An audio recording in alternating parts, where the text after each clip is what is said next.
Coffee time and welcome to this week's video. Kept quite local. Today we're at Hackwood Park. Had a bit of a hectic week at college, obviously the beginning of term. We've had to do a couple of evenings, they call it clearing, to try and sort people out onto courses. So like I say, I didn't fancy travelling too far. So we came here, and as you can see, really misty, but it's made the photography quite good.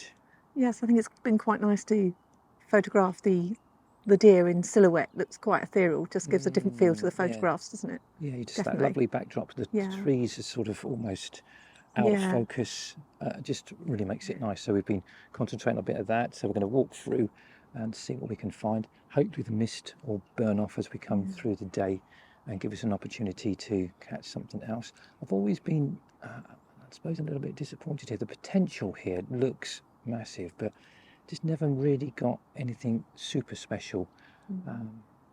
So we'll just hopefully see. I think it's a case of persevering and keep coming down. Yeah, fingers crossed, and see what comes.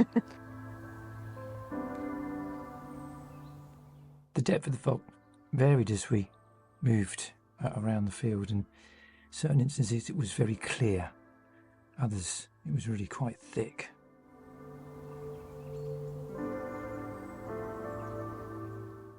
Look at the muscles in this buck's neck.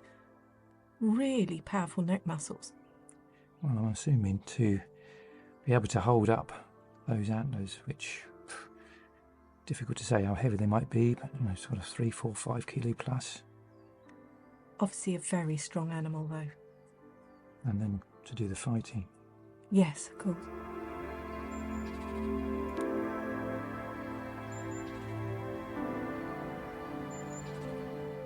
Look at these running around and bounding around. It's quite funny, isn't it? It's interesting how the field, it does dip away from us, and you could hear the clash of antlers, and I was just sort of praying that they might move up towards us, but they just run around.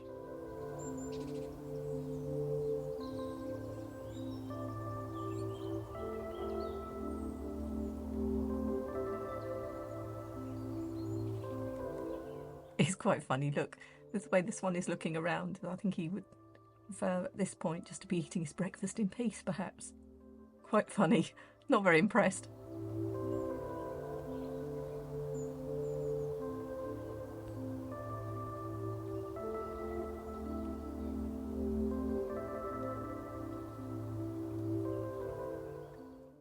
Most of the herd are male. I guess there's not many common fallow here.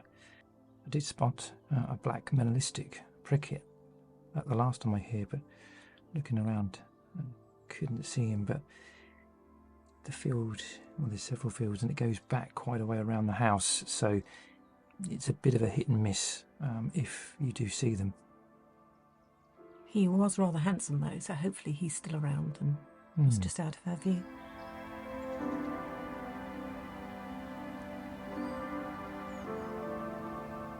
Moving away from the fallow deer, we came across these sheep which were occupying sort of several fields, and I think Denise felt it was an opportunity for some photographing. Oh, very much so. They were quite cute in their own way, and I felt that they deserved a moment in the spotlight as well. As we crossed the ridge and moved up into the open fields, gave an opportunity to see the sun just trying to burn its way through the mist. How beautiful those poppies are with that vibrant pop of red.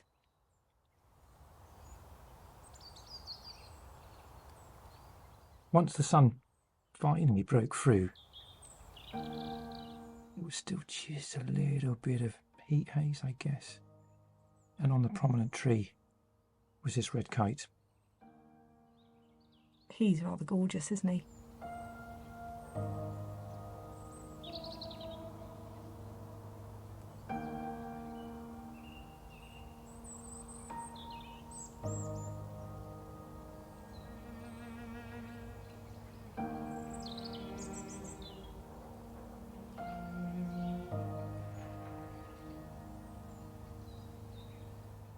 you certainly would need to be a little bit careful scratching near your eye with the size of those talons, wouldn't you?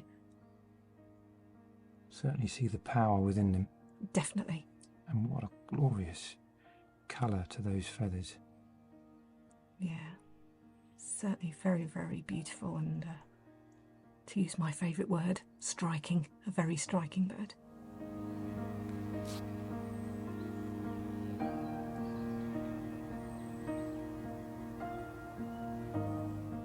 And look at this bachelor party here with this flock of young male pheasants. It was amazing. There were quite a few here over the sort of several miles that we walked. I would say probably in the hundreds. So they must have quite an active shooting community on this estate.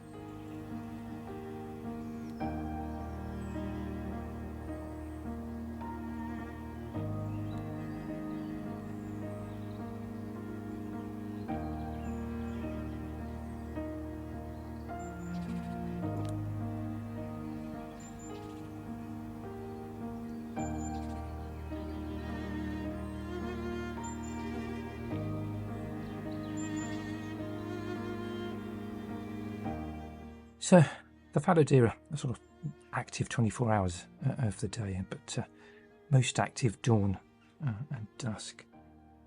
And in the afternoon, they spend a lot of their time lying up, ruminating between feeding bouts. Of interest, even though we're coming closer to the rut, the two sexes are still in distinct herds at the moment. One must assume in a few weeks' time they'll merge together for when the rut really kicks in.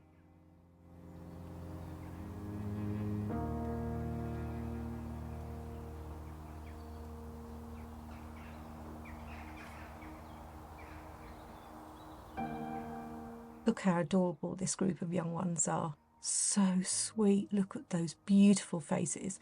I think you can definitely see where Walt Disney got the inspiration for Bambi. They're just gorgeous.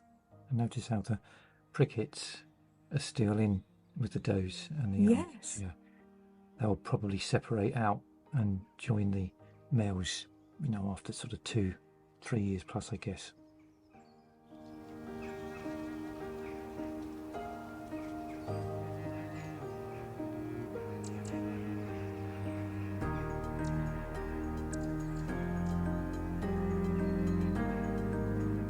You'd expect at this quite large estate for there to be a greater number of hares, but just sort of odd ones here and there. Solitary hare on this occasion. Well, on the occasions that we visited in the past as well. So you could see the jackdaws here starting to gather, making their noise, and there were a few crows amongst them. I could put a link up here to a time I came in the winter here where there was a real gathering in these big tall trees and the noise was phenomenal. I must admit this place really does scream as if it should throw up more than it does, and I think it's just a little bit of perseverance here, as I mentioned before. Later in the month, at the beginning of next month, I'm going to invest some time in the rut. Myself and Denise hope you've enjoyed this video. If you have, give it a big thumbs up, like and subscribe. And as always, it'd be great for you to join me in the next one.